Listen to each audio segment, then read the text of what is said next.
नमस्ते, राम राम। आज की हमारी कहानी है शूद्रक और वीरवर।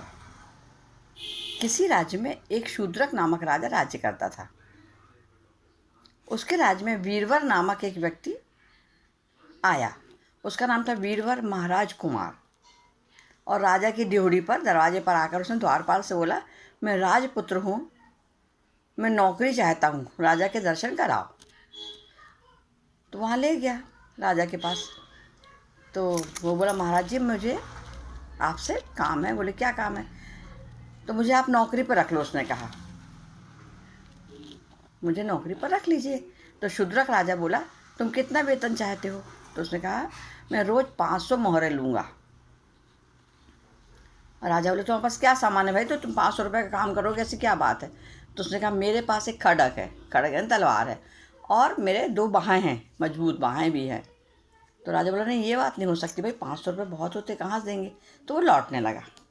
जब वो लौटने लगा तो उसको मंत्री लोग थे राजा को, उन्होंने कहा, महाराज 4 दिन का वेतन दे के देखते हैं अपन कि ये क्या कर सकता है। यदि उचित होगा तो अपन रख लेंगे, और नहीं तो 4 दिन का वेतन देकर उसको जान देंगे। राजा मान गया और उसको 1 दिन का 500 रुपये उन्होंने दिया। अब राजा उसका काम छुप कर देखने लगा कि आखिर वो करता क्या है। तो वीरवर ने क्या किया, उस धन का आधा देवताओं को, मतलब देवताओं के साथ पर कर दिया, आधा ब्राह्मणों को दे दिया, और भी जो कुछ बचा वो दुखियों को दान कर दिया, और थोड़ा बहुत उसने अपने ऊपर खर्च किया। यह सब देख के राजा को बड़ा अचंभा हुआ कि बात क्या है भाई, ये रोज ऐसे करता है। पर नियम से वो दरवाजे पर तलवार लिए घूमता रहता था, और जब राजा कहता था जाओ, तब वो अपने घर जाता था। ऐसे एक समय पर कृष्ण पक्ष की 14th का दिन था। रात को राजा ने रोने की आवाज़ सुनी, तो उनने शूद्रक ने द्वारपाल को बुलाया, है ना, वीरवर को बुलाया, और पूछा कि देखो जाकर कौन है। वीरवर से पूछा, जा देखो तो जी वीरवर कौन है, रात को कौन रो रहा है इतनी जगह पर? तो उसने कहा, जैसे आ गया महाराज, और वो गया। राजा ने सोचा, इस रात को अपने इसको अकेले भेज रहे हैं, इससे अच्छा मैं भी इसके साथ साथ जाता हूँ। तो राजा उसके पीछे पीछे गया, है ना, अंधेरे में जा रहा था वो। तो राजा को थोड़ी चिंता तो हुई, उसके पीछे पीछे गया, और ये भी सोचा, देखो तो ये क्या करता है। राजा ने भी तलवार उठाई अपनी ओर, वो गया। तो वीरवर जंगल के बाहर, जंगल तरफ चला गया था, नगर से बाहर चला गया था, और वहाँ उसने देखा एक सुंदर सी स्त्री रो रही है, बहुत रो रही थी वो। तो उसने पूछा वीरवर ने, क्यों रो रही हो तुम, क्या बात है? तो उसने कहा, मैं शूद्रक राज्य की, शूद्रक जो राजा है उसके राज्य की मैं राजलक्ष्मी हूँ, और बहुत काल से मैं यहाँ रह रही हूँ, बहुत अच्छे से रहती थी। अब मुझे यहाँ से जाना है, दूसरे स्थान पर जाना है, और मैं यहाँ से नहीं जा सकती। तो वीरवर बोला, इसमें नाश का समय क्या करें, बताओ, इसका कोई उपाय बताओ भाई तुम, तो ताकि तुम जाओ ना, आप ना जा सको। तो उसने कहा कि तू 32 लक्षणों वाला जो तेरा पुत्र है, उसको सर्वमंगला देवी को भेंट कर, ताकि मैं यहाँ पर बहुत समय तक रहूँ, मुझे ये राज्य बहुत अच्छा लगता है। और ये कहकर वो अंतर्ध्यान हो गई। वीरवर घर गया, रात तो थी, बेटा सो रहा था, पत्नी भी सो रही थी। उसने सबको जगाया, दोनों को जगाया, और दोनों को बताया। तो जो उसका बेटा था, उसका नाम था शक्तिधर। वो बहुत खुश होकर बोला कि मैं धन हूँ, जो मैं आपके स्वामी के काम आ रहा हूँ, आपका आज्ञा मान रहा हूँ, और मेरा आप उपयोग करिए, मतलब मुझे आप भेंट चढ़ा दो, मुझे मार दो, और अब देर मत करो, अब आप ऐसा कर दो, मुझे कोई इसमें हर्ज नहीं है, ऐसा कर दोगे आप तो मुझे कुछ नहीं होगा।